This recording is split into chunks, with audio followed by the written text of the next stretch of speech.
Hello बच्चों, चलिए प्रश्न को देखते हैं। प्रश्न है हमारे पास, सिद्ध कीजिए कि वह त्रिभुज जिसके शीर्ष आई कैप प्लस 2 जे कैप प्लस 3 के कैप, दूसरा सदिश है 2 i cap plus 3 J cap plus के कैप और तीसरा सदिश है 3 i cap plus J cap plus 2 के कैप एक समबाहु त्रिभुज है। अर्थात प्रश्न में हमें एक त्रिभुज के शीर्षों के स्थिति सदिश दे रखा है और कहा है कि इनसे बनने वाला त्रिभुज समबाहु त्रिभुज होगा। यह हमें सिद्ध करना है। चलिए सर्वप्रथम हम प्रश्न के लिए मुख्य अवधारणा लिखते हैं।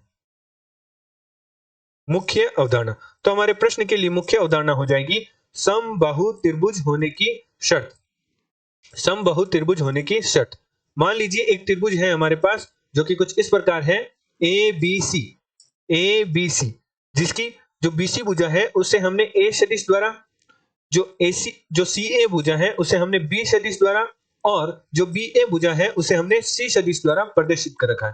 तो हमारा त्रिभुज है ए बी सी वह समबाहु त्रिभुज कहलाएगा जब ए सदिश का परिमाण बराबर होगा बी सदिश के परिमाण के, बराबर होगा सी सदिश के परिमाण के, तब हमारा त्रिभुज ए बी सी समबाहु त्रिभुज कहलाएगा। साथ ही साथ हम यहाँ सदिश योग का त्रिभुज नियम समझते हैं। सदिश योग का त्रिभुज नियम, सदिश योग का त्रिभुज नियम। इस नियम के अनुसार किसी त्रिभुज की क्रम से ली गई दो भुजाओं का सदिश योग तीसरी भुजा की विपरीत दिशा में सदिश के बराबर होता है। अर्थात ए सदिश प्लस बी सदिश बराबर होगा सी सदिश के। तो हमारा ये त्रिभुज ए बी सी में सदिश योग का त्रिभुज नियम देखा है हमने और समबाहु त्रिभुज होने की शर्त देखी है। अतः प्रश्नानुसार प्रश्न में हमें त्रिभुज के शीर्षों के स्थिति सदिश दे रखे हैं जो कि हमारे पास है। मान लेते हैं जो हमारा प्रथम सदिश है उसे हम ए शीर्ष का स्थिति सदिश मान लेते हैं, जिसे हम ए सदिश नाम देते हैं, जो कि हमारे पास है आई कैप प्लस 2 जे कैप प्लस 3 के कैप। जो हमारे पास द्वितीय सदिश है उसे हम बी शीर्ष का स्थिति सदिश मान लेते हैं, जो कि हमारे पास है 2 i cap plus 3 J cap plus के कैप। और तीसरे सदिश को हम सी शीर्ष का स्थिति सदिश मानते हैं, जो कि हमारे पास है 3 i cap plus J cap plus 2 के कैप। और सर्वप्रथम हम त्रिभुज बनाते हैं और उनके स्थिति सदिश बनाते हैं। तो हमारे पास चित्र कुछ इस प्रकार प्राप्त होगा।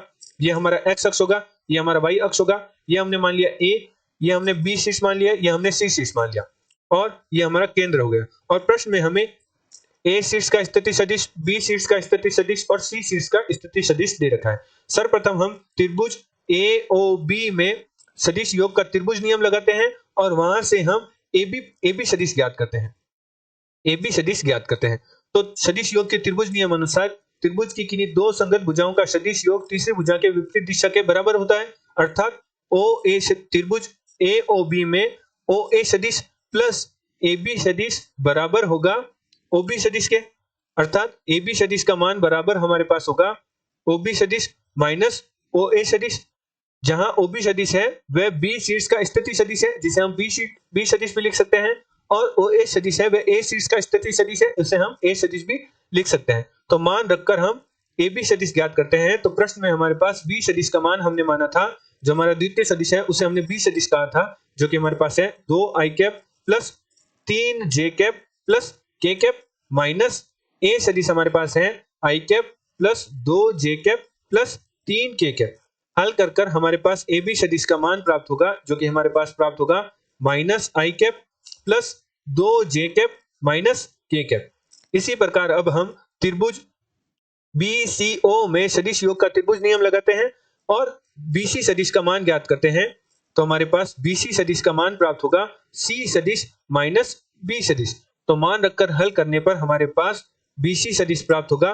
C सदिश का मान हमारे पास है 3 i cap plus J cap plus 2 के कैप माइनस B सदिश का हमारे पास मान है 2 i cap plus 3 J cap plus के कैप। तो हल करने पर हमारे पास BC सदिश का मान प्राप्त होगा, जो कि हमारे पास प्राप्त होगा i cap minus 2 J cap plus के कैप। इसी प्रकार हम ACO त्रिभुज में सदिश योग का त्रिभुज नियम लगाते हैं और AC सदिश का मान ज्ञात करते हैं, जो कि हमारे पास प्राप्त होगा C सदिश माइनस A सदिश। तो C सदिश का मान हमारे पास है i कैप, C सदिश का मान हमारे पास है 3 i cap plus J cap plus 2 के कैप। और हमारे पास ए सदिश का मान है, जो कि हमारे पास है ए सदिश का मान हमारे पास है i cap plus 2 J cap plus 3 के कैप। तो हल करने पर हमारे पास AC सदिश का मान प्राप्त होगा, 2i कैप माइनस जे कैप, 2i कैप माइनस जे कैप और माइनस के कैप।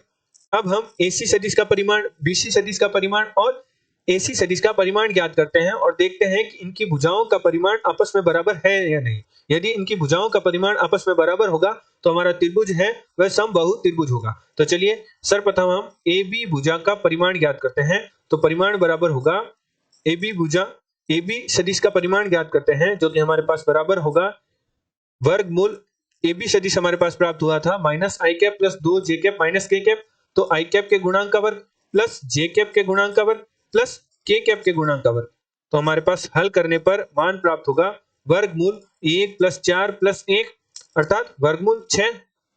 इसी प्रकार हम BC सदिश का परिमाण ज्ञात करते हैं जो कि हमारे पास प्राप्त होगा वर्गमूल i के गुणांक का वर्ग अर्थात 1 का वर्ग प्लस j के गुणांक का वर्ग अर्थात माइनस 2 का वर्ग प्लस k के गुणांक का वर्ग अर्थात 1 का वर्ग, जो कि हमारे पास प्राप्त होगा 4 प्लस 1 वर्गमूल 6। इसी प्रकार हम जो हमारा AC सदिश है उसका परिमाण ज्ञात करते हैं जो कि हमारे पास प्राप्त होगा 2 का वर्ग प्लस माइनस 1 का वर्ग प्लस माइनस 1 का वर्ग, जिसका मान हमारे पास प्राप्त हुआ वर्गमूल 6।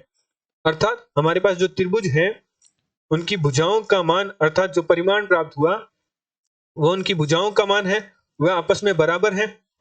अर्थात जो हमारा त्रिभुज ABC है, त्रिभुज ABC हमारा है वह समबाहु त्रिभुज है।